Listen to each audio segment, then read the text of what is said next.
ঢাকা বিশ্ববিদ্যালয় সিরাত মাহফিল 2024 বাস্তবায়ন কমিটির প্রতি যারা আমাকে এখানে দাঁড়াবার সুযোগ করে দিয়েছেন, বিশেষভাবে অন্তঃস্থল থেকে কৃতজ্ঞতা জানাচ্ছি ঢাকা বিশ্ববিদ্যালয় কর্তৃপক্ষকে এই চমৎকার আয়োজনটি করবার অনুমতি প্রদান করবার জন্য এবং সার্বিক সর্বাত্মক সহযোগিতা করবার জন্য।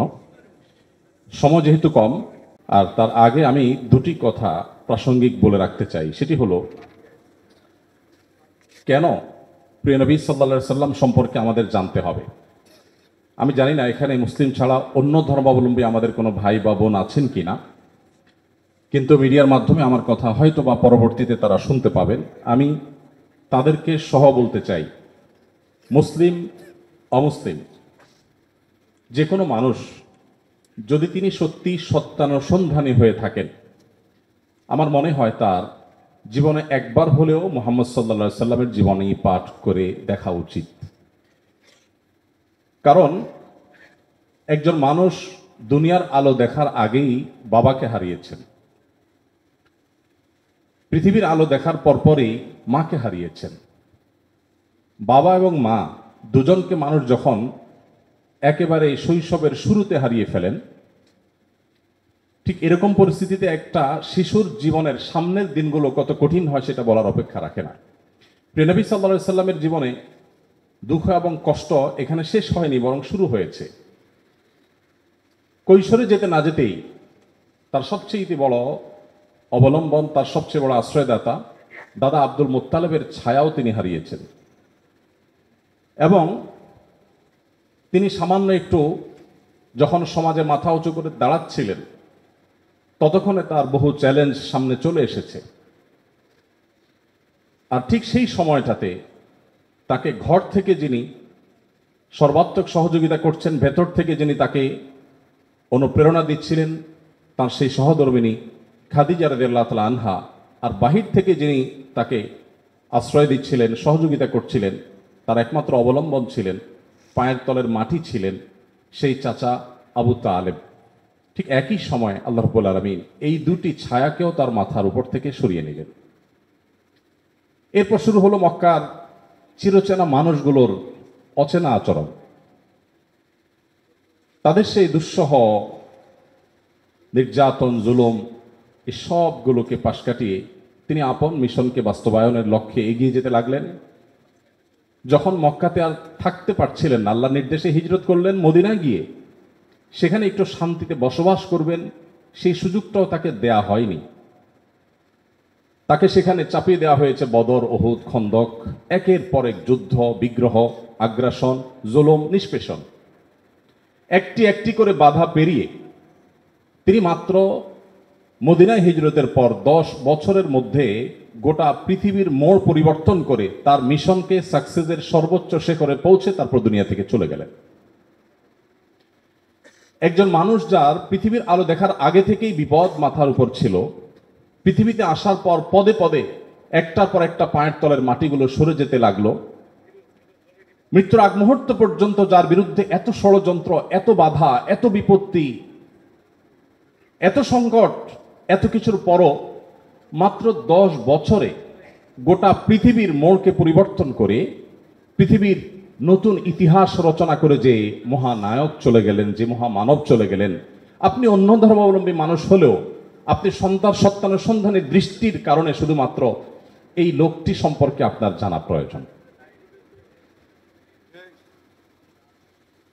যে মানুষটির সামগ্রিক জীবনে একটি জায়গা পাওয়া যায় না যে জায়গাটি দেখে বলা যায় যে এখানে তিনি একটি ভুল সিদ্ধান্ত গ্রহণ করে সরি বলতে বাধ্য হয়েছেন। আপনাদের কারো জানা আছে? তার জীবনী যারাই লিখেছেন তাদের কেউ কিন্তু এরকম কোনো জায়গা বের করতে পারেননি যে 63 বছরের জীবনে 63 সেকেন্ডের জন্য এমন কোনো সিদ্ধান্ত গ্রহণ করেছেন যার জন্য তাকে প্রায়শ্চিত্ত করতে হয়েছে। কে সে মানুষ? কি ছিল তার জীবনীতে? কিভাবে সম্ভব? আমরা তো আমাদের জীবনকে পরিবর্তন করবার জন্য, আমাদের ফ্যামিলির অর্থনৈতিক অবস্থাকে শুধুমাত্র পরিবর্তন করবার জন্য 30-40 বছরের কেরিয়ার অনেক সময় যথেষ্ট হয় না। সেখানে একজন মানুষ একটি পরিবার নয়, একটি দেশ নয়, একটি পৃথিবীর পরিপূর্ণ মোড়কে পরিবর্তন করে পৃথিবীর পুরো যে টার্নিং পয়েন্ট, সেই টার্নিং পয়েন্ট সৃষ্টি করে জাহান্নামমুখী পৃথিবীকে জান্নাতমুখিতার দিকে যিনি নিয়ে এসেছেন মাত্র 10 বছরের প্রচেষ্টায়, শত সহস্র বাধা সত্ত্বেও সে মানুষটিকে, সে সফল মানুষটিকে এত বাধার পাহাড় ডিঙ্গিয়ে কিভাবে তিনি সাফল্যের চূড়ান্ত শিখরে পৌঁছেছেন, তাকে জানা বোধ হয় আমাদের বিবেকের দাবি, তাকে জানা বোধ হয় আমাদের নিজেদের প্রয়োজনেই, আমাদের সাফল্যের প্রয়োজনেই। আল্লাহ তাআলা আমাদের সবাইকে তাকে বারবার তার জীবনীকে পুনর্পাঠ করার তৌফিক দান করুন। দ্বিতীয়ত যে কথাটি আমি বলতে চাই তা হলো, আপনারা অনেকে হয়তো শুনে থাকবেন, ইসলামী বিশ্ববিদ্যালয় কুষ্টিয়ার সাবেক একসময়ের প্রফেসর ছিলেন, রোড অ্যাক্সিডেন্টে মারা গেছেন, ডক্টর খন্দকার আব্দুল্লাহ জাহাঙ্গীর রহমতুল্লাহ আলাইহি অত্যন্ত চমৎকার একটি উপমা দিয়েছিলেন। স্যার বলেছেন যে মোবাইল ফোন যেরকম দুই রকম, একটাকে আমরা সহজে বোঝার জন্য বাটন ফোন বলি, আরেকটা হলো স্মার্টফোন। স্যার বলেছেন যত প্রাণী আল্লাহ তাআলা সৃষ্টি করেছেন, এই সব প্রাণী, মানুষ সহ অন্য সমস্ত প্রাণীকে দুই ভাগে ভাগ করা হয়েছে। মানুষ ছাড়া যত প্রাণী আছে তারা সবাই হলেন বাটন ফোনের মতো। বাটন ফোনে যে ক্যালকুলেটর দেওয়া আছে ওইটাই ফিক্সড, সেখানে অন্য কোনো ক্যালকুলেটর আপনি চাইলেও ঢোকাতে পারবেন না। সেখানে যে যে প্রোগ্রাম দেওয়ার আছে দেওয়া হয়েছে, নতুন কোনো প্রোগ্রাম সেখানে ইনস্টল করার কোনো সুযোগ নেই। কিন্তু একটা স্মার্টফোনে আপনাকে শুধুমাত্র বেসিক বিষয়গুলো দেওয়া থাকে। আপনি কোন ক্যালকুলেটরটা নামাবেন সেটা প্লে স্টোরে, অ্যাপ স্টোরে গিয়ে আপনি চয়েস করতে পারেন। আপনি সেখানে কোন ব্রাউজারটা নামাবেন সেটাও আপনি চয়েস করতে পারেন। আপনি সেখানে কোন অ্যাপটা নামাবেন সেটা আপনি চয়েস করতে পারেন। আল্লাহ তাআলা মানুষকে সৃষ্টি করেছেন অনেকটা এই স্মার্টফোনের মতো করে, অর্থাৎ মানুষের ভেতরে তিনি কোনটা ইনস্টল করবেন, ভালো কিছু ইনস্টল করবেন, খারাপ কিছু ইনস্টল করবেন, এই ব্যাপারে আল্লাহ রাব্বুল আলামিন মানুষকে স্বাধীনতা দিয়ে রেখেছেন। আর মানুষ যেহেতু কাউকে না কাউকে অনুসরণ করে এবং তার ভেতরে যদি কিছু না কিছু ইনস্টল করতেই হয়, এই প্রয়োজনে একজন মানুষ মুহাম্মদ সাল্লাল্লাহু আলাইহি সাল্লামকে পাঠ করা, তাকে জানা তার জীবনে গুরুত্বপূর্ণ। কারণ তিনি তার আল্লাহর দেওয়া ব্রেইনে, মেধায়, তার ভেতরে তিনি মুহাম্মদ সাল্লাল্লাহু আলাইহি সাল্লামের আদর্শকে ইনস্টল করবেন কিনা এই সিদ্ধান্তটা নেওয়ার জন্য তাকে জানা প্রয়োজন। সম্মানিত উপস্থিতি, সেই প্রিয়নবী সাল্লাল্লাহু আলাইহি সাল্লামকে জানার জন্য আমি আপনাদেরকে বিনীতভাবে অনুরোধ করতে চাই, গোটা পৃথিবীতে যত মানুষ এখন ইসলামে এসেছেন, কিয়ামত পর্যন্ত হয়তো যত মানুষ ইসলামে আসবেন, তাদের সবার উপর অ্যানালাইসিস করলে তারা কি কারণে ইসলামে এসেছেন, অন্তত বিগত দিনে যারা ইসলামে এসেছেন তাদেরটা যদি অ্যানালাইসিস করা হয় তাহলে দেখা যাবে, আমি অন্তত আমার অভিজ্ঞতার আলোকে বলতে পারি, যত মানুষ ইসলাম গ্রহণ করেছেন, ইসলামে এসেছেন, আমি প্রত্যেককে, নতুন মুসলিম হয়েছেন তাদেরকে জিজ্ঞাসা করার চেষ্টা করেছি কোন কারণে আপনি ইসলামে এসেছেন। কারণ আমরা মুসলমানরা তো আমাদের আচার আচরণ, আমাদের কাজ কারবার দিয়ে আপনাদেরকে অভিভূত করে ইসলামের সৌন্দর্য আমাদের কর্মকাণ্ডের মাধ্যমে ফুটিয়ে তুলেছি, এমনটি ঘটার কথা নয়। তাহলে কি কারণে আপনি ইসলামে এসেছেন? যত মানুষ ইসলামে এসেছে তার মধ্যে উল্লেখযোগ্য সংখ্যক ইসলামে এসেছেন কোরআন পাঠ করে, আর অবশিষ্ট যারা ইসলামে এসেছেন তাদের বড় অংশ ইসলামে এসেছেন প্রিয় নবী সাল্লাল্লাহু আলাইহি ওয়াসাল্লামের সিরাত পাঠ করে। বিধায় আমি আপনাদের সবাইকে উদাত্ত আহ্বান রাখতে চাই যে আপনার জীবনে একবার নয়, বারবার করে প্রিয় নবী সাল্লাল্লাহু আলাইহি ওয়াসাল্লামকে জানুন, তার জীবনের শুরু থেকে শেষ পর্যন্ত নির্মোহভাবে পড়ুন। আমি নিশ্চিত করে বলতে পারি যে এটি আপনাকে প্রশান্তির চরম শেখরে পৌঁছে দিবে, আপনার ইমানের মিটারকে অনেক বেশি উপরে তুলে দিবে। আল্লাহ তাআলা আমাদের সবাইকে সেই তৌফিক দান করুন। সম্মানিত উপস্থিতি, প্রিয় নবী সাল্লাল্লাহু আলাইহি সাল্লামের জীবনের বিভিন্ন দিক নিয়ে আপনারা আলোচনা শুনেছেন। আমি খুব সংক্ষেপে প্রিয় নবী সাল্লাল্লাহু আলাইহি সাল্লাম কিভাবে দুর্বলদের আশ্রয় কেন্দ্র ছিলেন সে বিষয়ে কিছু কথা আরজ করতে চাই। প্রিয় নবী সাল্লাল্লাহু আলাইহি সাল্লাম সবসময় দুর্বলদেরকে আগলে রাখার চেষ্টা করতেন, দুর্বলদের পক্ষে কথা বলতেন।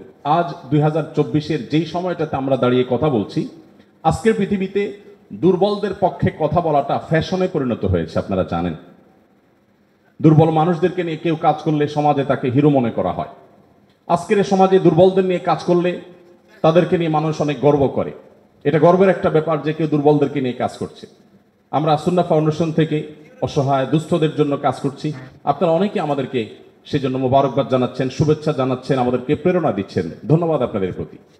কিন্তু আমি যেটি বলতে চাচ্ছি যে আজ থেকে ঠিক ১৫০০ বছর আগের পৃথিবীতে যদি আমরা ফিরে যাই তাহলে আমরা লক্ষ্য করলে দেখতে পাবো সেই পৃথিবীতে দুর্বলদের পক্ষে কথা বলাটা ফ্যাশন তো দূরের কথা, সবচেয়ে বড় চ্যালেঞ্জের বিষয় ছিল। আজকের এই অনুকূল পৃথিবীতে দাঁড়িয়ে আপনি দাসদাসীর অধিকার, আপনি শ্রমিকের অধিকার, আপনি নারীর অধিকার, আপনি অন্য ধর্মাবলম্বী সংখ্যালঘুদের অধিকার নিয়ে কথা বলতে পারেন। এই কথা বলাটা অনেক নিরাপদ, অনেক ফ্লেক্সিবল পরিবেশ আপনি দেখেন। কিন্তু মোহাম্মদ সাল্লাল্লাহু আলাইহি সাল্লাম যখন দুর্বলদের পক্ষে কথা বলেছেন, তখন পৃথিবীতে দুর্বলদের পক্ষে কথা বলাটা সহজ কাজ ছিল না, এটা লাইফ রিস্কের ব্যাপার ছিল, কিন্তু সে কাজটা তিনি করেছেন। সমর্থ উপস্থিতি, প্রিয় নবী সাল্লাল্লাহু আলাইহি সাল্লাম তিনি দুর্বলদের পক্ষে যে কথা বলেছেন, সেটা আজ আমরা অনেকে যে দুর্বলদের পক্ষে কথা বলি নানা পার্থিব উদ্দেশ্যে, তার সেই দুর্বলদের পক্ষ অবলম্বনটা পার্থিব কোনো উদ্দেশ্যে ছিল না। আমরা অনেকে আজ দুর্বলদের পক্ষে কথা বলি কোনো সংস্থার কোনো প্রজেক্ট পাওয়ার জন্য। আমরা অনেকে দুর্বলদের পক্ষে কথা বলি কোনো প্রজেক্ট পেয়েছি সেই টাকা হালাল করবার জন্য। আমরা অনেকে দুর্বলদের পক্ষে কথা বলি সোশ্যাল মিডিয়াতে প্রচুর লাইক কমেন্ট পাওয়া যাবে সেজন্য। আমরা অনেকে দুর্বলদের পক্ষে কথা বলি এর পেছনে আমাদের পার্থিব কোনো স্বার্থ আছে সেই কারণে। মুহাম্মদ সাল্লাল্লাহু আলাইহি সাল্লাম সেই ব্যক্তি ছিলেন যিনি দুর্বলদের পক্ষে কথা বলেছেন প্রচন্ড প্রতিকূল পরিবেশে। তার সেই কথার বিপরীতে তাকে থ্যাঙ্কস বলার মতো পৃথিবীতে কোনো মানুষ ছিল না তখন। মুহাম্মদ সাল্লাল্লাহু আলাইহি সাল্লাম দুর্বলদের পক্ষে কি বলেছেন এটা নিয়ে ঘন্টাকে ঘন্টা কথা বললেও, কি করেছেন তাদের জন্য ঘন্টাকে ঘন্টা আলোচনা করলেও শেষ হবে না, কিন্তু সময় খুবই সংক্ষিপ্ত। আমি এই জন্য মোটা দাগে মূল কথাগুলোতে চলে যেতে চাই। সর্বপ্রথম যেটি বলতে চাই, প্রিয় নবী সাল্লাল্লাহু আলাইহি সাল্লামের আবু দাউদ, তিরমিজি এবং নাসাই বর্ণিত এক হাদিস থেকে আমরা জানতে পারি, তিনি বলেছেন, তোমরা তোমাদের যে সমস্ত দুর্বল মানুষেরা আছে সে সমস্ত দুর্বল মানুষদের ব্যাপারে আমার কাছে তালাশ করবে, খোঁজ খবর নিবে, তাদের জন্য কোনো কিছুর প্রয়োজন হলে আমাকে বলবে। কেন? কারণ তোমরা জানো যে তোমাদের আল্লাহ তাআলার তরফ থেকে যে রিজিক প্রাপ্ত হও, ফাইন্নামা তুরজাকুন ওয়া তুনসারুনা বিদুআফাইকুম, তোমাদের যারা দুর্বল আছেন সে দুর্বল এবং অসহায় মানুষগুলোর উসিলায় তাদের কারণে আল্লাহ তাআলা তোমাদেরকে যুদ্ধ বিগ্রহে শত্রুর বিপক্ষে জয় দিয়ে থাকেন, সেগুলো তাদের কারণে দেন। আবার একইভাবে তোমাদের যে রিজিক আল্লাহ তাআলা দিয়ে থাকেন এই রিজিকটা তোমাদের মধ্যে থাকা যে দুর্বল মানুষগুলো আছে তাদের কারণে আল্লাহ তাআলা দিয়ে থাকেন।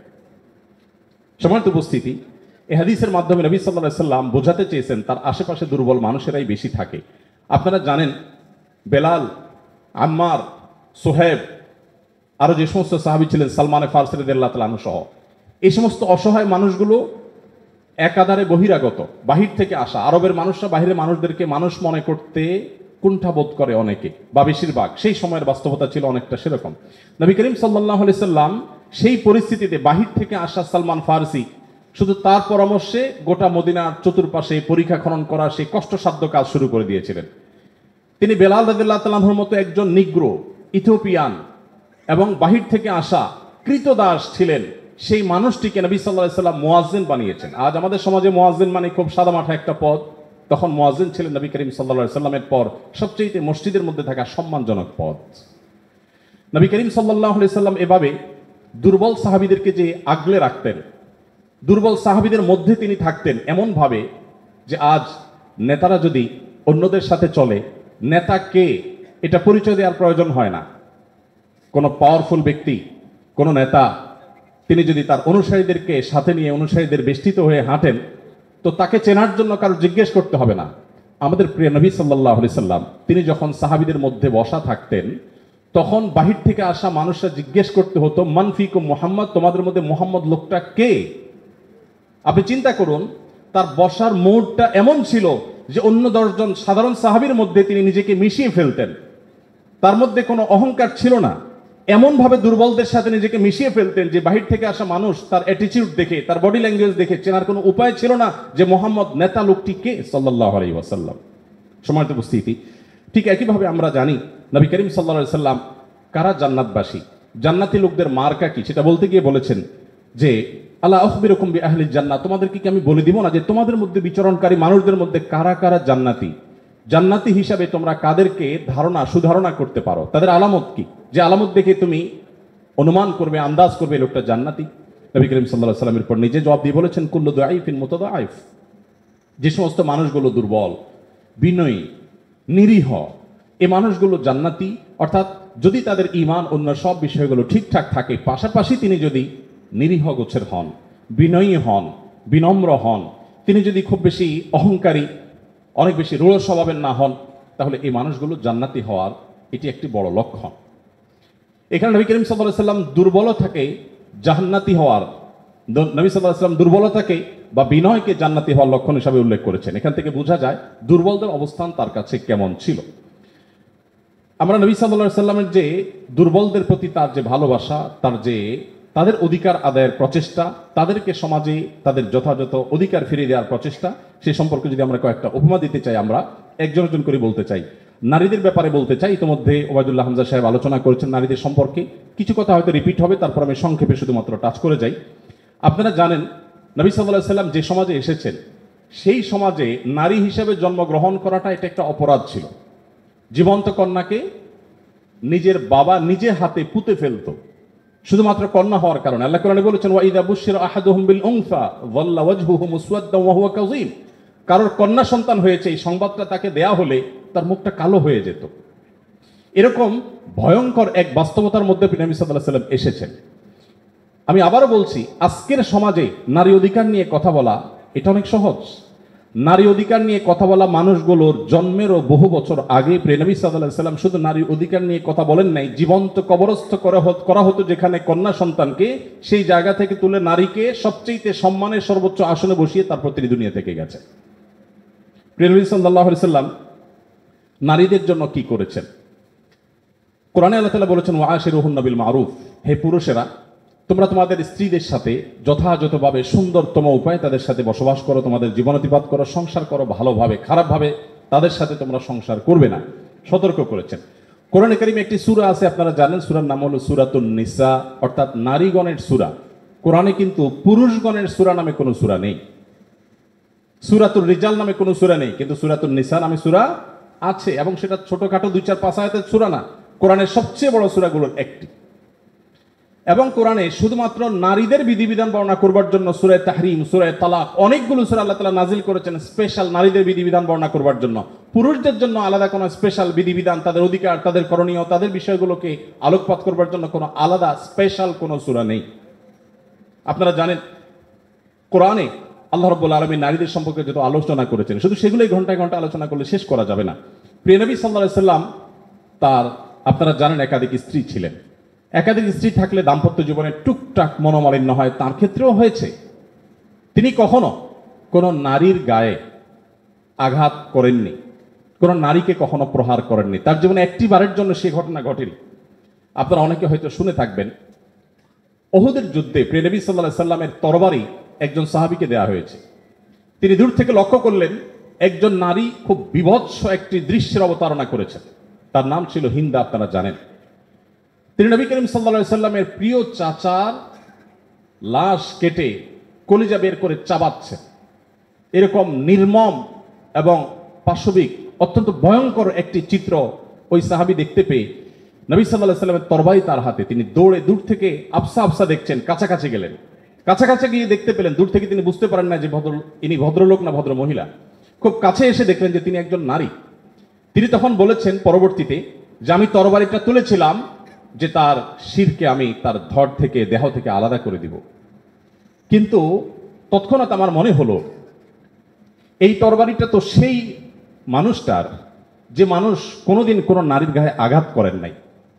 আমি যত কঠিন দৃশ্যই দেখি না কেন, আমি নবী সাল্লাল্লাহু আলাইহি সাল্লামের তরবারি দিয়ে কোনো নারীকে আঘাত করতে পারি না। তিনি সেই অবস্থাতে এরকম ভয়ঙ্কর একটি দৃশ্য দেখার পরও নবী করিম সাল্লাল্লাহু আলাইহি সাল্লামের জীবন চরিত্রের মধ্যে তিনি নারীদেরকে যেভাবে সম্মান দিতেন, মর্যাদা দিতেন, শুধুমাত্র সেই বিষয়টিকে স্মরণ করে তরবারিকে খাপে ঢুকিয়ে তিনি সেখান থেকে ফিরে এলেন।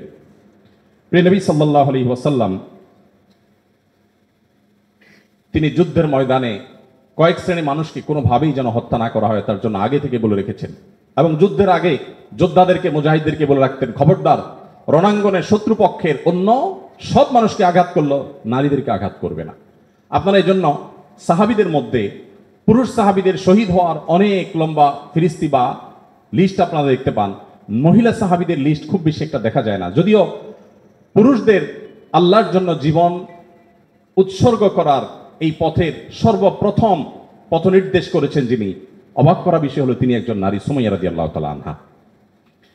প্রিয় ভাইরা আমার, নবী করিম সাল্লাল্লাহু আলাইহি সাল্লাম তার জীবনের একেবারে শেষের দিকের বক্তব্যগুলোর, ভাষণগুলোর একটি ছিল ইস্তাউসু বিন নিসাই খায়রা, তোমরা নারীদের ব্যাপারে আমার কাছ থেকে ভালো ওসিয়ত গ্রহণ করো। অর্থাৎ আমি তোমাদেরকে ওসিয়ত করছি, আমি জীবনের শেষ মুহূর্তে, অন্তিম মুহূর্তে তোমাদেরকে উপদেশ দিচ্ছি, নারীদের বেলায়, মহিলাদের ব্যাপারে তোমরা ভালো আচরণ করবে, এটি আমার কাছ থেকে শুনে রাখো। নবী করিম সাল্লাল্লাহু আলাইহি ওয়াসাল্লাম তিনি তিনটি জিনিসকে খুব বেশি ভালোবাসতেন। তিনটি জিনিস তার কাছে খুব বেশি প্রিয় ছিল, আপনারা অনেকে হাদিসটি জানেন।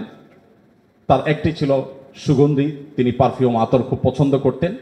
আরেকটি ছিল সালাত নামাজ, এটি তার চক্ষু শীতলতার কারণ ছিল, তার অনেক ভালো লাগতো নামাজ আদায় করতে।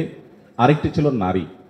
এখানে নারী প্রিয়র অর্থ হলো বাবা এবং মায়ের মধ্যে নবী সাল্লাল্লাহু আলাইহি সাল্লাম বাবার চাইতে মাকে বেশি প্রায়োরিটি দিতেন। সন্তানের মধ্যে ছেলে এবং মেয়ের মধ্যে মেয়েকে বেশি ভালোবাসতেন, এত বেশি ভালোবাসতেন যে প্রিয় নবী সাল্লাল্লাহু আলাইহি সাল্লামকে আল্লাহ তাআলা ছেলে সন্তান দিয়েছেন, তাদের সবাইকে শৈশবে মৃত্যু দিয়েছেন, তার একমাত্র চারটি কন্যা সন্তানকে বাঁচিয়ে রেখেছেন। দিন শেষে তিনি কন্যাদের বাবা হয়ে বেঁচেছিলেন, ছেলেদের বাবা হয়ে বেঁচে ছিলেন না। ঠিক একইভাবে প্রিয় নবী সাল্লাল্লাহু আলাইহি সাল্লামের আরেকটি হাদিস সহিহ মুসলিমে বর্ণিত হয়েছে, আমরা জানি নবী সাল্লাল্লাহু আলাইহি সাল্লাম বলেছেন, কেউ যদি তার দুটি কন্যা সন্তানকে প্রাপ্তবয়স্ক হওয়া পর্যন্ত সুন্দর আচরণ করে, যথাযথভাবে লালন পালন করে, কোনো প্রকার বৈষম্য না করে, অবিচার না করে, তাদের প্রতি সদাচরণ করে, তো কিয়ামতের ময়দানে নবী সাল্লাল্লাহু আলাইহি সাল্লাম বলেছেন সেই লোক শুধু জান্নাতে যাবে না, কিয়ামতের দিন আল্লাহ নবী সাল্লাল্লাহু আলাইহি সাল্লাম বলেছেন আনা ওয়া হুয়া কাহাতাইন, সে এই দুটি আঙ্গুল যেরকম পাশাপাশি অবস্থান করছে জান্নাতে আমার ঠিক কাছাকাছি এইভাবে অবস্থান করবে, দুটি কন্যা সন্তানকে যথাযথভাবে পালন করবার কারণে। আমি জানি না আপনারা নিশ্চয় অনেকে অনেক হাদিস পড়ে থাকবেন, আপনারা এমন কোন হাদিস পেয়েছেন কিনা যে 1 ডজন ছেলে সন্তান লালন পালন করলে এইরকম কোন ফজিলত এর কথা কোথাও বলা হয়েছে? আপনারা দেখেছেন এরকম কোন হাদিস? আমি অন্তত পাই নাই যে 1 ডজন ছেলে লালন পালন করেছে কোনো মা বাবা, তার বিনিময়ে তাদেরকে নবী সাল্লাল্লাহু আলাইহি সাল্লাম বলেছে যে 12টা যেহেতু করেছে, দুইটা মেয়ের বিপরীতে 12টা ছেলে করেছে, একটা পুরস্কার হোক না, এরকম কোন পুরস্কারের কথা আমার জানা নেই। এরপরে যখন এক শ্রেণী মানুষ বলে যে ইসলাম নারীদেরকে ঠকিয়েছে, তখন তাদের ব্যাপারে কি বলা যায় সেটা আপনারা ঠিক করবেন। সম্মানিত উপস্থিতি, নবী করিম সাল্লাল্লাহু আলাইহি ওয়াসাল্লাম বলেছেন, কোনো বাবা, কোনো অভিভাবক, কোনো প্যারেন্টস, কোনো মা যদি কোনো কন্যার কারণে কন্যা দায়গ্রস্ত হয়ে পড়েন, সমাজের মানুষের কুসংস্কারের কারণে যদি তার মুখটা ছোট হয়ে যায়, কোনো কারণে তিনি যদি কোনটা সময় পরিস্থিতির মধ্যে পড়ে যান, এরপরও তিনি যদি সেই মেয়েদেরকে লালন পালন করার ক্ষেত্রে কোনো কার্পণ্য না করেন, সমাজের বিরুদ্ধে দাঁড়িয়ে বুক টান টান করে যদি তার কন্যাদেরকে তিনি ভালোবাসা দেন, সদাচরণ করেন, তাদের অধিকার যথাযথভাবে দিয়ে দেন, তাহলে সেক্ষেত্রে নবী সাল্লাল্লাহু আলাইহি ওয়াসাল্লাম বলেছেন এই কন্যাদের প্রতি সদাচরণ করবার কারণে জাহান্নাম থেকে মুক্তির কারণ হবে কিয়ামতের ময়দানে ওই ব্যক্তির জন্য। এটি নবী সাল্লাল্লাহু আলাইহি ওয়াসাল্লামের আরো বহু হাদিস আছে, আমি আর সেদিকে যাব না, শুধুমাত্র একটি হাদিস বলে শেষ করব। সেটা হলো, আপনারা জানেন নবী করিম সাল্লাল্লাহু আলাইহি সাল্লামকে জিজ্ঞাসা করা হলো, ইয়া রাসূলুল্লাহ মান আহাক্কুন নাসি বিহুসনি সুহবাতি, আমার সবচেয়ে ভালো আচরণ পাওয়ার অধিকারটা কার? নবীজি সাল্লাল্লাহু আলাইহি সাল্লাম বলেছেন উম্মাক, তুমি সবচেয়ে ভালো আচরণ করবে তোমার মায়ের। এরপর জিজ্ঞাসা করা হলো, হে আল্লাহর রাসূল তারপর? আপনারা জানেন হাদিসটি খুবই প্রসিদ্ধ হাদিস, তিনি বলেছেন তারপর তোমার মায়ের। জিজ্ঞাসা করা হলো তারপর, এরপরে বললেন তারপরও তোমার মায়ের। এরপর সাহাবী যখন জিজ্ঞাসা করলেন ইয়া রাসূলুল্লাহ তারপর, এরপর বললেন তোমার বাবা। আপনারা অনেকে শুনেছেন ডক্টর জাকির নায়েক, তিনি এই হাদিস প্রসঙ্গে বলেছেন আল্লাহ নবী সাল্লাল্লাহু আলাইহি সাল্লাম গোল্ড মেডেলটাও দিলেন মাকে, তারপর সিলভার মেডেলটাও দিলেন মাকে, ব্রোঞ্জটাও দিলেন মাকে, বাবাকে দিলেন একটা সান্ত্বনা পুরস্কার। এরপরে যদি কেউ বলে যে ইসলাম নারীদেরকে ঠকিয়েছে, যে যুক্তিতে বলে সেটা আপনারাও জানেন আমিও জানি,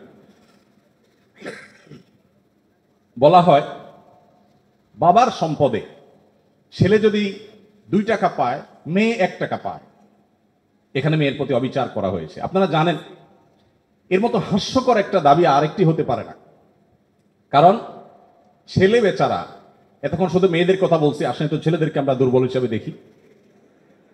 ছেলে বেচারা প্রাপ্তবয়স্ক হওয়ার পর বাবা মা তার ভরণ পোষণ দিতে বাধ্য নন। যদি বাবা মা বলেন যে তুমি প্রাপ্তবয়স্ক হয়ে গেছো, তোমার চাল ডাল তুমি জোগাড় করো, বাবা মা সেটা বলতে পারেন, সে রাইট তাদের আছে। বিয়ে এখনো বেচারা করে নাই, মাত্র প্রাপ্তবয়স্ক হয়েছে। এরপর প্রাপ্তবয়স্ক হওয়ার পর যখন বিয়ে শাদীর চিন্তা করে, বাপ মা এটা বলতেই পারেন যে বাবা তোমার বিয়ে শাদীর টাকা তুমি জোগাড় করো, আমি তোমার বইয়ের গহনা কিনে দিব, মোহর জোগাড় করব, তোমার খরচ খরচা দিব। এটা বাবা মা করতে বাধ্য নন শরীয়ত দৃষ্টিকোণ থেকে, ছেলেটা ছেলেকেই জোগাড় করতে হবে। আপনাদের অনেকগুলো প্রশ্ন আমার কাছে আসছে, এর মধ্যে সবচেয়ে কমন যে প্রশ্ন বারবার এসেছে সেটা হলো যুবকদের প্রশ্ন, বাবা মা বিয়ে দিতে চায় না, আমরা কি করব? আমি সে প্রশ্ন উত্তরে যেতে পারবো কিনা জানি না, তবে তরুণদের আহাজারে আমাকে খুব কষ্ট দেয়। কারণ আমি খুব বেশি বয়সে বিয়ে করিনি, আমি এখন নানা হয়েছি, আপনারা অনেকে জানেন। আমার এই বয়সে আমি নানা হয়েছি, এটা অনেকে শুনলে আসমান থেকে নাজিল হওয়ার উপক্রম হয় যে কিভাবে সম্ভব।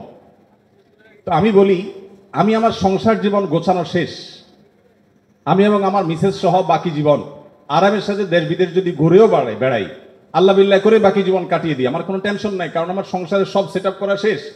সে সমস্ত মানুষদেরকে দেখে আমার করুণা হয়, মায়া হয়, যারা আর্লি ম্যারেজকে দোষণীয় মনে করে, তারা অনেক বেশি দেরি করে তথাকথিত নিজের পায়ে দাঁড়ানোর কথা বলে 30-35 পার হওয়ার পর বিবাহ শাদী করেন।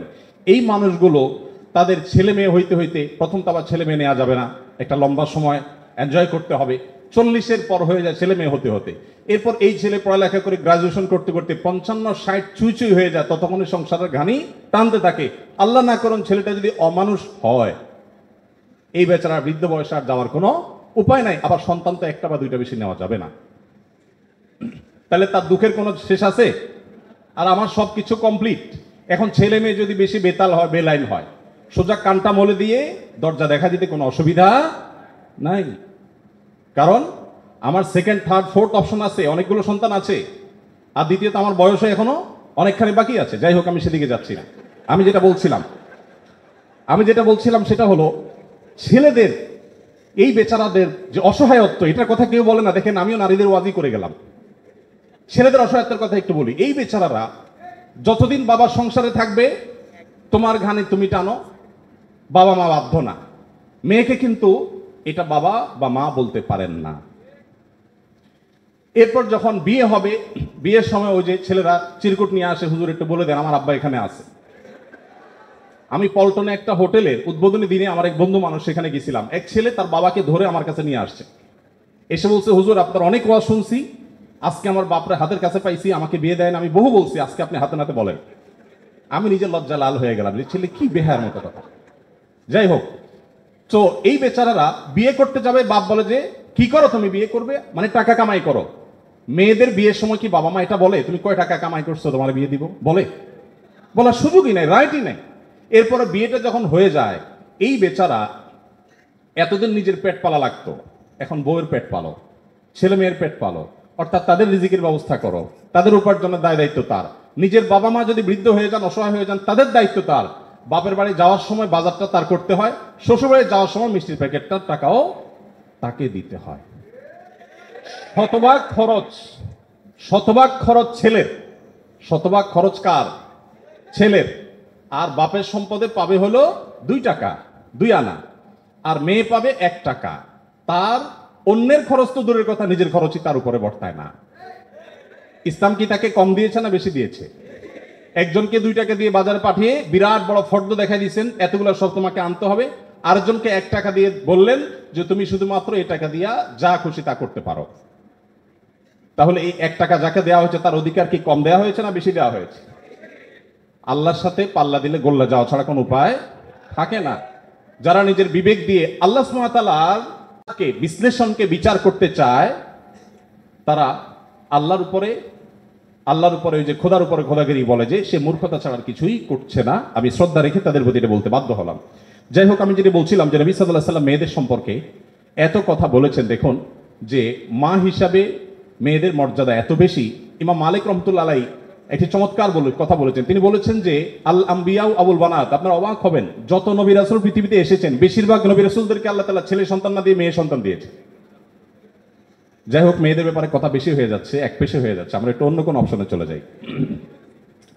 এরপরে যেটি বলতে চাই তা হলো বিধবা এবং ইয়েতিমদের ব্যাপারে। দেখুন, ইয়েতিম বিধবার ব্যাপারে নবী করিম সাল্লাল্লাহু আলাইহি ওয়াসাল্লাম বলেছেন, বুখারীতে হাদিসটি বর্ণিত হয়েছে, আস-সাইলাল আরমালাতি ওয়াল মাসাকি কাল মুজাহিদি ফি সাবিলিল্লাহ আও কাল্লাযী ইয়াকুমুল লাইলা ওয়া ইয়াসুমুন নাহার।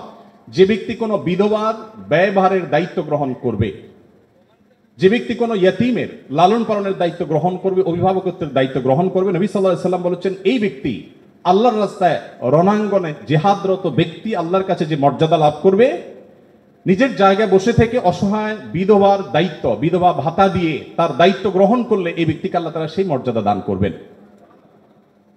আপনি এরকম কোন হাদিস দেখাতে পারবেন না যে একটা লোক বেচারার বউ মরে গেছে, মন মরা থাকে, যদি কোনো ভদ্র মহিলা তার আশ্রয় দেওয়ার জন্য তিনি অনুপযুক্ত হওয়া সত্ত্বেও নিজেকে পেশ করেন, উপস্থাপন করেন, আর তার আশ্রয় হয়ে যান, তাহলে নবী সাল্লাল্লাহু আলাইহি ওয়াসাল্লাম বলেছেন তার এই পুরস্কার আছে। নিশ্চয়ই ভালো কাজের সওয়াব আছে, কিন্তু আলাদা পার্টিকুলার কোনো সওয়াবের কথা নবী সাল্লাল্লাহু আলাইহি ওয়াসাল্লাম বলেন নাই। কিন্তু একজন বিধবার ব্যাপারে কিন্তু সেই কথা বলা হয়েছে। ইয়েতিমের ব্যাপারে নবী সাল্লাল্লাহু আলাইহি ওয়াসাল্লাম বলেছেন, আনা ওয়া কাফিলুল ইয়াতীমি কাহাতাইন, আমি এবং ইয়েতিমের অভিভাবক, যিনি ইয়েতিমের দায়িত্ব নেন, এই দুইজন এই দুটি আঙ্গুলের মতো পাশাপাশি জান্নাতে অবস্থান করবো। আপনারা অনেকে বলতে পারেন যে জান্নাতে এই লোক নবীর কাছে থাকবে, এর আগে শুনলাম দুইটা কন্যা লালন পালন করলে সেও নবী সাল্লাল্লাহু আলাইহি ওয়াসাল্লামের কাছে থাকবে, তো নবী সাল্লাল্লাহু আলাইহি ওয়াসাল্লামের কাছে কতজন থাকবে? আসলে দুনিয়াতে আমরা একজনের সাথে আরেকজন হাঁটতে পারি, আখিরাতকে আমরা দুনিয়ার মতো কম্পেয়ার করি বা বিবেচনা করি, আখিরাতের বিষয়টা সম্পূর্ণ ভিন্ন। নবী সাল্লাল্লাহু আলাইহি ওয়াসাল্লামের জান্নাত এটা তো দুনিয়ার কোনো প্রাসাদের মতো হবে না, বিশাল বড় জগৎ নিয়ে হবে। সবচেয়ে ছোট জান্নাতে যে গোটা পৃথিবীর সমান 10 পৃথিবীর সমপরিমাণ জান্নাত তিনি পাবেন। মহাশূন্য সম্পর্কে আমরা ধারণা পাওয়ার পর আমাদের কাছে এটা খুব সহজ মনে হয় যে পৃথিবীর অন্যান্য পৃথিবীর বাইরে যে আল্লাহ তাআলার মহা সৃষ্টি আছে সেগুলোর তুলনায় পৃথিবী খুব ক্ষুদ্র। যখন পৃথিবীতে এগুলো আবিষ্কার হয় নাই, আপনি চিন্তা করুন তখনকার মুসলমানদের জন্য ঈমান আনা কতটা কঠিন ছিল, যে কিভাবে এত বড় জান্নাত দিবেন আল্লাহ তাআলা, কোথায় এত জায়গা। কিন্তু আজ আমরা সেটা আবিষ্কার করেছি, আমরা জানি কিয়ামত পর্যন্ত আবিষ্কার হতে থাকবে। কোরআন এবং সুন্নাহর অনেক কিছু এখনো আমাদের বুঝে আসছে না, কিন্তু এক সময় হয়তো বুঝে আসবে। তো যাই হোক, নবী করিম সাল্লাল্লাহু আলাইহি ওয়াসাল্লাম ইয়েতিমের ব্যাপারে এই সুসংবাদ আমাদেরকে দিয়েছেন। এবং নবী সাল্লাল্লাহু আলাইহি ওয়াসাল্লাম আরেকটা হাদিস বলে আমি শেষ করব, তিনি বলেছেন যে ব্যক্তি তার পরিবারের মধ্যে কোনো ইয়েতিমকে সংযুক্ত করেন, এই জায়গা আমি একটু থামবো। ইয়েতিমকে সংযুক্ত করার মানেটা কি? আমাদের দেশে ইয়েতিম বা গরিবের বাচ্চাকে লালন পালন অনেকেই করেন, কিন্তু সেটা নিজের ধান্দায় করেন, গরিবের প্রয়োজনে না। কিভাবে সেটা? কারণ সন্তান হচ্ছে না, তখন তিনি একটু বাবা ডাক শুনতে চান, মা ডাক শুনতে চান, তো এই জায়গা থেকে তিনি একটা বাচ্চাকে নিয়ে আসেন, অসহায় মানুষের, কারণ কোনো বাচ্চার বাবা মারা গেছেন, বাবা মারা গেছেন, মা মারা গেছেন, তাকে নিয়ে আসেন, সেই বাচ্চাটাকে এনে লালন পালন করেন এবং মনে করেন আমি অনেক সওয়াবের কাজ করছি। আপনি অবশ্যই সওয়াবের কাজ করছেন না যদি আপনার উদ্দেশ্য হয় আপনার যে মা ডাক শোনা, বাবা ডাক শোনা সেটা, আর যদি আপনার উদ্দেশ্য হয় যে না আমি তাকে লালন পালন করতে চাই, সে তার মায়ের কাছেই থাকুক, আমি তার ভরণ পোষণ দিব, তার পড়াশোনার খরচ চালাবো, তার অভিভাবকত্ব করব, তাকে আশ্রয় দিব, তাহলে আপনি এই হাদিসের সুসংবাদ পাবেন ইনশাআল্লাহ তাআলা। আপনি যদি নিজে পার্থিব কোনো স্বার্থে তাকে লালন পালন করেন তাহলে এই হাদিসের মর্যাদা আপনি লাভ করবেন না। নবী করিম সাল্লাল্লাহু আলাইহি ওয়াসাল্লাম মুসনাদ আহমদে বর্ণিত একটা হাদিসে আসছে, তিনি বলেছেন যে এক ব্যক্তি তার কাছে বলেছে, হে আল্লাহর রাসূল, আমার অন্তরটা অনেক শক্ত, আমি খুব শক্ত হৃদয়ের মানুষ, আমার মনটা নরম হয় না, আপনি আমাকে কোনো একটা পরামর্শ দিন। নবী সাল্লাল্লাহু আলাইহি ওয়াসাল্লাম বলেছেন, তুমি ইয়েতিমের মাথায় হাত বুলাবে, তোমার মন নরম হবে, এবং সেই সাথে অসহায়দের তুমি খাদ্য দান করবে, আহার দিবে। এই দুটি কাজ যদি তুমি করো তাহলে তোমার অন্তরের কাঠিন্য দূর হয়ে যাবে। আমাদের অনেকের মধ্যে অভিযোগ আছে আমরা এই আমলগুলো করতে পারি। নবী সাল্লাল্লাহু আলাইহি ওয়াসাল্লাম দুর্বলদের মধ্যে যারা দাসী ছিলেন তাদের জন্য কি করেছেন আপনারা অনেকে জানেন। ইসলামের অনেকগুলো গুরুত্বপূর্ণ বিধিবিধান আছে, এর মধ্যে থেকে একটা হলো দাসী মুক্ত করার বিধান। যদি কোনো পুরুষ, কোনো স্বামী যদি তার স্ত্রীকে মায়ের সাথে তুলনা করেন, মায়ের সাথে তুলনা করার একটা পর্যায়ে আছে যেটাকে ইসলামী ফিকহের পরিভাষায় জেহার বলা হয়। রাগে বসে এরকম অনেকে করে থাকেন যে আমার মা যেরকম হারাম তুমি এরকম হারাম, তালাকের মতোই অনেকটা এই টাইপের কথা যদি কেউ বলেন, তার প্রায়শ্চিত্ত হলো তাকে একটি দাস মুক্ত করতে হবে। কেউ যদি ইচ্ছাকৃতভাবে রোজা ভঙ্গ করেন তাহলে তার প্রায়শ্চিত্ত হলো তাকে একটি দাস মুক্ত করতে হবে। কেউ যদি শপথ করে শপথ রক্ষা না করেন, ভঙ্গ করেন, তাহলে তাকে দাস মুক্ত করতে হবে। কেউ যদি কোনো মানুষকে হত্যা করেন, ভুলে হত্যা করেন, তার প্রায়শ্চিত্তগুলোর মধ্যে থেকে একটা হলো তাকে দাস মুক্ত করতে হবে। এভাবে ইসলাম অনেকগুলো ভুলের প্রায়শ্চিত্ত হিসাবে অন্য কোনো অপশনের চাইতে দাস মুক্তিকে প্রায়োরিটি দিয়েছে, গুরুত্ব দিয়েছে। নবী সাল্লাল্লাহু আলাইহি ওয়াসাল্লাম বারবার বলেছেন, কারণ তিনি চাইতেন মানুষ দাস না থাকুক, মানুষ মুক্ত হয়ে যাক। নবী সাল্লাল্লাহু আলাইহি ওয়াসাল্লাম আজকের পৃথিবীর মতো ফ্যাক্টরি রেভলিউশনের পর মানুষের মুক্তির জন্য বা দাস প্রথার বিরুদ্ধে তিনি কথা বলেছেন এমন না। আমি আগেই বলেছি, আজ পৃথিবীতে বহু দুর্বলদের পক্ষে কথা বলা মানুষ পাবেন, তার সবগুলোই বেশিরভাগই দেখবেন স্বার্থের কারণে। আমরা নিজেরাও দুর্বলদের সহযোগিতা করি। এই যে বন্যা গেল, অনেকেই বন্যার সময় ত্রাণ নিয়ে গেছেন জাস্ট একটা ছবির জন্য, অনেকে ত্রাণ নিয়ে গেছেন, কষ্ট করেছেন, শুধু তার একটা লাইক দরকার, কিছু লাইক দরকার, কিছু কমেন্ট দরকার, কিছু বাহবা দরকার। তো নবী সাল্লাল্লাহু আলাইহি ওয়াসাল্লাম দাসীদের মুক্তির জন্য কথা বলেছেন সেই সমাজে যখন দাসী ছিল। আজকের যুগে বিএমডব্লিউর মালিক হলে যেরকম গর্বের, দাসী থাকা সেরকম গর্বের। এরকম মূল্যবান অ্যাসেট কোনো বিনিময় ছাড়া মুক্ত করে দেওয়ার জন্য নবী সাল্লাল্লাহু আলাইহি ওয়াসাল্লাম উৎসাহিত করতেন। শুধু তাই নয়, আপনারা জানেন যে নবী করিম সাল্লাল্লাহু আলাইহি সাল্লাম বলেছেন, কোন দাসকে যদি কেউ মুক্ত করে, তাহলে ওই দাসের প্রতিটি অঙ্গকে মুক্ত করার বিনিময়ে যে ব্যক্তি এই কাজটি করলেন, আল্লাহ তাআলা ওই ব্যক্তিকে তার ওই অঙ্গকে জাহান্নাম থেকে মুক্তির পরওয়ানা দান করবেন। নবী সাল্লাল্লাহু আলাইহি ওয়াসাল্লাম আরেকটি হাদিস আছে, তিনি বলেছেন জীবনের শেষ কথা। নবী সাল্লাল্লাহু আলাইহি ওয়াসাল্লামের জীবনের শেষ কথা কি আমরা জানি, অনেকে জানি, আসসালাতু আসসালাত ওয়া মা মালাকাত আইমানুকুম। অর্থাৎ নবী করিম সাল্লাল্লাহু আলাইহি ওয়াসাল্লামের জীবনের শেষ কথা ছিল, তোমরা নামাজের ব্যাপারে দায়িত্বশীল থাকবে, নামাজের ব্যাপারে দায়িত্বশীল থাকবে এবং তোমাদের দাস দাসীদের ব্যাপারে দায়িত্বশীল আচরণ করবে। এটা ছিল তার জীবনের শেষ কথা। একটা মানুষের কাছে দাস দাসীদের অধিকার কত গুরুত্বপূর্ণ হলে, অধীনস্থ মানুষগুলোর অধিকার কত গুরুত্বপূর্ণ হলে জীবনের শেষ কথা এটা বলে চলে যান যে তোমরা তাদের ব্যাপারে খবরদার সদাচরণ করবে, তাদের প্রতি কোনো জুলুম অবিচার করবে না। আপনারা অনেকে আবু মাসউদ আনসারী রাদিয়াল্লাহু তাআলা আনহুর নাম শুনেছেন। আবু মাসউদ আনসারী রাদিয়াল্লাহু তাআলা আনহু তার একজন দাসকে প্রহার করছিলেন, অধীনস্থকে, কাজের লোককে প্রহার করছিলেন। নবী সাল্লাল্লাহু আলাইহি ওয়াসাল্লাম পেছন থেকে বললেন, ইআলাম আবু মাসউদ, সাবধান, শুনে রাখো আবু মাসউদ, লাল্লাহু আকদারু আলাইকা মিনকা আলাই, তুমি এই দাসের প্রতি যতটা পাওয়ার রাখো, হোল্ড করো, আল্লাহ তাআলা তোমার উপর তার চেয়ে বেশি পাওয়ার হোল্ড করেন, মাইন্ড ইট। এই কথা শোনার পর আবু মাসউদ আনসারী রাদিয়াল্লাহু তাআলা আনহু সেই দাসকে মুক্ত করলেন। বলেন, ইয়া রাসূলুল্লাহ, আমি তাকে মুক্ত করে দিলেন। তখন নবী সাল্লাল্লাহু আলাইহি ওয়াসাল্লাম বলেছেন, যদি তুমি আজ তাকে মুক্ত না করতে, জাহান্নাম তোমাকে স্পর্শ করতো। আব্দুল্লাহ ইবনে ওমর রাদিয়াল্লাহু তাআলা আনহু বলেছেন, আমি নবী করিম সাল্লাল্লাহু আলাইহি ওয়াসাল্লামকে বলতে শুনেছি, যে ব্যক্তি কোনো দাসের প্রতি জুলুম করবে, তাকে অন্যায়ভাবে প্রহার করবে, তার কাজের লোককে, অধীনস্থ লোককে, তার প্রায়শ্চিত্ত হলো সে অধীনস্থ লোকটাকে সে মুক্ত করে দিতে হবে, দাস মুক্ত করে দিতে হবে, যেটা সহজ কোনো ব্যাপার ছিল না তখন। বুখারীর একটি বিশ্ববিখ্যাত হাদিস, স্বর্ণের অক্ষরে যেটা টানিয়ে রাখা দরকার আমাদের বাসা বাড়িতে। নবী সাল্লাল্লাহু আলাইহি ওয়াসাল্লাম বলেছেন, ইখওয়ানুকুম খাওয়ালুকুম, তোমাদের ভাই ব্রাদার যারা, তারাই তোমাদের অধীনস্থ কাজের মানুষ। এই মানুষগুলো সম্পর্কে নবী সাল্লাল্লাহু আলাইহি ওয়াসাল্লাম বলেছেন, জাআলাহুমুল্লাহু তাহতা আইদিকুম, তাদেরকে আল্লাহ তাআলা তোমাদের অধীনস্থ করে দিয়েছেন। এর মধ্যে ইঙ্গিত রয়েছে আল্লাহ চাইলে তোমাকে তার অধীনে করে দিতে পারতেন। অতএব ফামান কানা আখুহু তাহতা ইয়াদি, যে ব্যক্তির তার ভাই তার অধীনে থাকবে, অর্থাৎ কোনো দাস, কোনো দাসী অথবা যে কোনো কাজের মানুষ, এই হাদিসে দাস দাসী কথা বলা হয়নি, যে কোনো কাজের লোক, অধীনস্থ মানুষ যদি কারোর অধীনে থাকে, ফালইউতইমহু মিম্মা ইয়াকুল, তাহলে সে যা খায় একই কোয়ালিটির খাবার যেন তাকে অফার করে, এবং সে যা পোশাক পরে একই কোয়ালিটির পোশাক যেন তাকে পরায়। একটু থামতে চাই এখানে। আপনি একটু কল্পনা করুন, এমন একজন মানুষের, যিনি অনেক পয়সার মালিক, অনেক বড় পদ হোল্ড করেন, তিনি তার ড্রাইভার তার জন্য যখন পোশাক কিনছিলেন, একই সময় তার নিজের পোশাকও কিনছিলেন, একই পোশাক যেটা তার জন্য কিনেছেন, সেম পোশাক ড্রাইভারের সাইজ অনুযায়ী, একই কোয়ালিটির, একই কালারের, একই জিনিস ড্রাইভারের জন্য কিনেছেন। এই দৃশ্যটা কি কল্পনা করা যায়? আজকের বাস্তবতা এটা কি খুব সহজ বিষয় মনে হয়? আমরা তো অনেকে অধীনস্থ মানুষদের পাশে বসে খাবো এটাকেই দোষী বিষয় মনে করি। আমরা কি নিজেদেরকে সভ্য দাবি করি? আজকের পৃথিবীর মানুষের সভ্যতা যেখানে গিয়ে ঠেকবে, নবী সাল্লাল্লাহু আলাইহি ওয়াসাল্লাম তিনি এবং তার সাহাবা ইকরাম পৃথিবীকে যেই জায়গায় রেখে গেছেন সভ্যতার, সেখানে পর্যন্ত আজকের পৃথিবী সভ্যতার সর্বোচ্চ শিখরে গিয়ে পৌঁছতে পারবে না। নবী করিম সাল্লাল্লাহু আলাইহি ওয়াসাল্লাম তিনি, তাকে একবার জিজ্ঞাসা করা হলো যে, হে আল্লাহর রাসূল, আমাদের যে কাজের লোক আছে, খাদেম আছে, এই লোকগুলোর যত ভুল করে কয়বার মাফ করা যায় আপনি একটু বলেন? মানে এটা সীমা আছে তো, কতবার মাফ করা যায়? নবী করিম সাল্লাল্লাহু আলাইহি ওয়াসাল্লাম চুপ থাকলেন। লোকটা আবার একই কথা বললেন, নবী সাল্লাল্লাহু আলাইহি ওয়াসাল্লাম চুপ থাকলেন। তিনি আবার যখন বললেন, নবী করিম সাল্লাল্লাহু আলাইহি ওয়াসাল্লাম বলেছেন, দিনে 70 বার মাফ করবা। কতবার? এর মানে হলো তুমি নিজেকে নিয়ন্ত্রণহীন করবে না। এই বিষয়ে অবশ্য ওয়াজ করা অনেক সহজ, আমল করা অনেক কঠিন। আল্লাহ তাআলা আমাদেরকে আমলের তৌফিক দান করুন। এভাবে নবী করিম সাল্লাল্লাহু আলাইহি ওয়াসাল্লাম দুর্বলদের পক্ষে, দুর্বলদের অধিকার আদায়ের জন্য অনেক কথা বলেছেন। সেই সময় যখন দুর্বলদের পক্ষে কথা বলা আজকের মতো ফ্যাশনের বিষয় ছিল না। আজ যারা অধিকারের কথা বলে, তাদের জন্মেরও হাজারো বছর আগে প্রিয় নবী সাল্লাল্লাহু আলাইহি ওয়াসাল্লাম এই মানুষগুলোর অধিকার আদায় করে উন্নতির চরম শিখরে রেখে গেছেন। পৃথিবী আবার তাদেরকে অবনমন করেছে। আজ সেজন্য আমাদেরকে কথা বলতে হচ্ছে।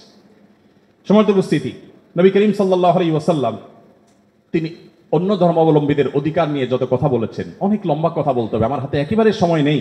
আমি শুধু এটুকু বলবো, আল্লাহ তাআলা কোরআনে কারিমে বলেছেন, লা ইয়ানহাকুমুল্লাহু আনিল্লাযীনা লাম ইউকাতিলুকুম ফিদ-দীন ওয়া লাম ইখরিজুকুম মিন দিয়ারিকুম আন তাবাররুহুম ওয়া তুকসিতু ইলাইহিম ইন্নাল্লাহা ইউহিব্বুল মুকসিতিন। যে সমস্ত অন্য ধর্মাবলম্বীরা তোমাদেরকে তোমাদের দেশ থেকে বের করে দেয়নি, তোমাদের উপর কোনো যুদ্ধ চাপিয়ে দেয়নি, অর্থাৎ শান্তিপূর্ণ সহাবস্থান করছে, তাদের প্রতি সদাচরণ করতে তোমাদের আল্লাহ তোমাদেরকে নিষিদ্ধ করেনি না, বরং আল্লাহ তাআলা সদাচরণকারী, ন্যায়নিষ্ঠ আচরণকারীকে ভালোবাসেন। তার মানে সংখ্যালঘুদের প্রতি, অন্য ধর্মাবলম্বীদের প্রতি কোনো মুসলিম যদি সদাচরণ করে, এই লোক আল্লাহর ভালোবাসা পাবে। বাংলাদেশে মানুষ ধর্মপ্রাণ, এদেশে ওলামা একরাম দায়িত্বশীল। এই জন্য আমি প্রায় বলি, আমাদের আশেপাশে অন্য যে কোনো দেশের সংখ্যালঘুদের চাইতে আমাদের দেশের সংখ্যালঘুরা আলহামদুলিল্লাহ অনেক ভালো আছে, সেজন্য আমরা অনেক হ্যাপি এবং সুখী। আমরা চাই তারা আরো ভালো থাকুক। আমাদের আশেপাশে বিভিন্ন দেশে বহু ধর্মীয় দাঙ্গা হয়েছে, শত শত মানুষ মারা গেছে। বাংলাদেশের আজও পর্যন্ত কখনোই ধর্মীয় দাঙ্গায় শত শত মানুষ তো দূরের কথা, ডজন ডজন মানুষ মারা গেছে, এমন কোনো ঘটনা কখনো শোনা। সংখ্যালঘুদের নির্যাতনের যে সমস্ত বিচ্ছিন্ন ঘটনা ঘটে, এটা আমরাও জানি, আমাদের সংখ্যালঘু ভাই বোনেরাও জানেন। এটা দিন শেষে রাজনৈতিক ফায়দা হাসিলের নীল নকশা ছাড়া আর কিছুই নয়। বাংলাদেশের সবচেয়ে বড় ধর্মীয় শিক্ষা প্রতিষ্ঠান হাটহাজারী মাদ্রাসার ঠিক কোল ঘেঁষে একটা মন্দির, আমি সেই মাদ্রাসার ছাত্র। এত প্রাচীন এই মন্দির এবং মাদ্রাসাও প্রাচীন, শতবর্ষী মাদ্রাসা এবং প্রাচীন মন্দির। কেউ বলতে পারবে না যে মাদ্রাসার হাজার হাজার ছাত্রের কেউ কোনোদিন একটা ঢিল সেই মন্দিরে নিক্ষেপ করেছেন অথবা মন্দির থেকে পাল্টা এরকম কিছু হয়েছে, কেউ বলতে পারবে না। বাংলাদেশের মানুষের সাম্প্রদায়িক সম্প্রীতির যে উদ্যোগ দৃষ্টান্ত, পৃথিবীর অনেক উন্নত দেশেও সে দৃষ্টান্ত নাই। এটা আমরা কোত্থেকে পেয়েছি? ইসলাম থেকে পেয়েছি।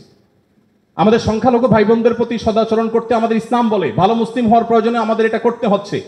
অতএব আমরা যত বেশি ভালো মুসলিম হতে পারবো, আমাদের সংখ্যালঘু ভাই বোনরাও তত নিরাপদে থাকবেন। নবী সাল্লাল্লাহু আলাইহি ওয়াসাল্লাম বলেছেন, যেই ব্যক্তি কোনো অমুসলিম, যিনি মুসলিম ভূখণ্ডে বসবাস করার পারমিশন নিয়ে আসছেন, ধরুন বাইরে থেকে ভিসা নিয়ে এসছেন, অনুমোদিত তার বসবাসটা, এরকম কোন অন্য ধর্মাবলম্বীকে যদি কোনো মুসলমান হত্যা করে, এই মুসলমান এই হত্যার কারণে জান্নাত তো দূরের কথা, জান্নাতের ঘ্রাণও সে পাবে না।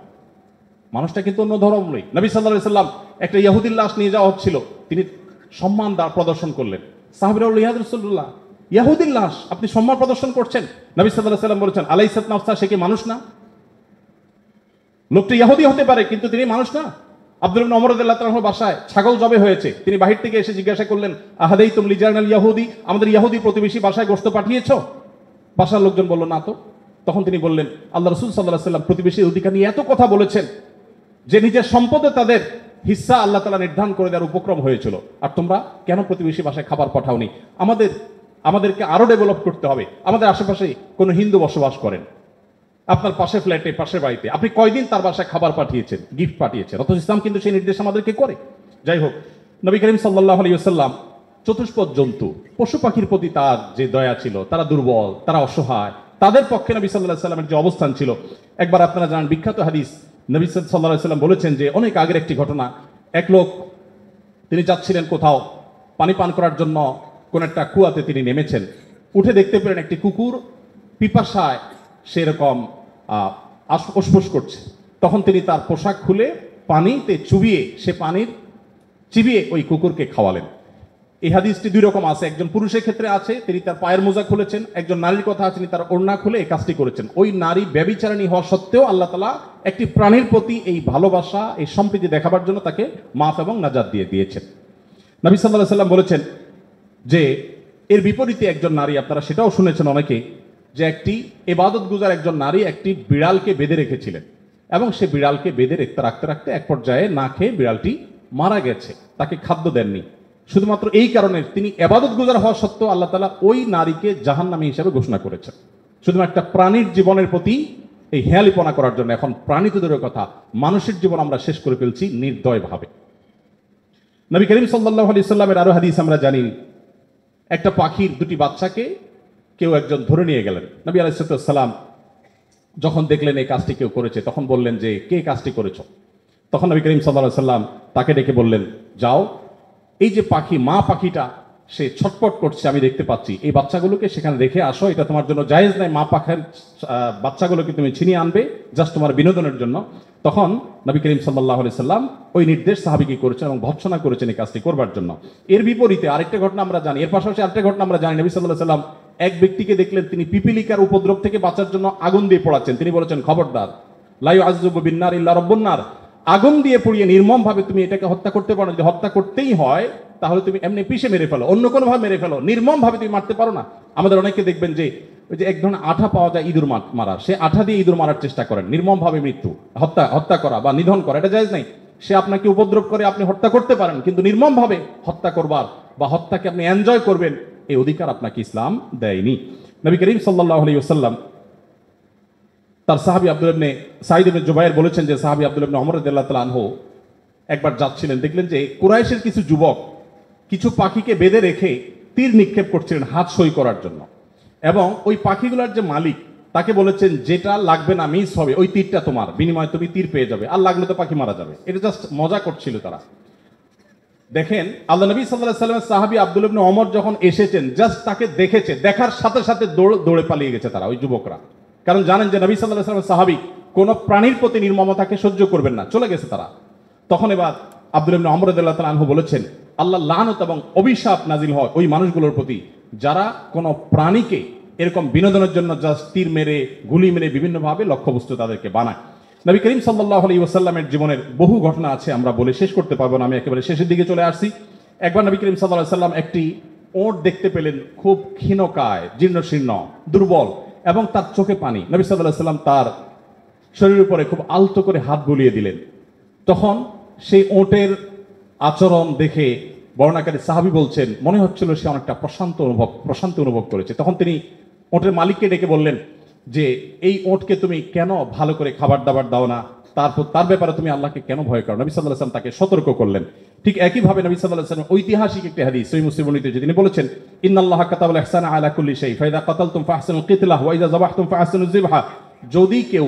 যদি কেউ কোন প্রাণীকে জবে করতে হয়, জবে করে খেতে হয়, আল্লাহ তার জন্য হালাল করেছেন, সেও যেন নির্মমভাবে জবে না করে।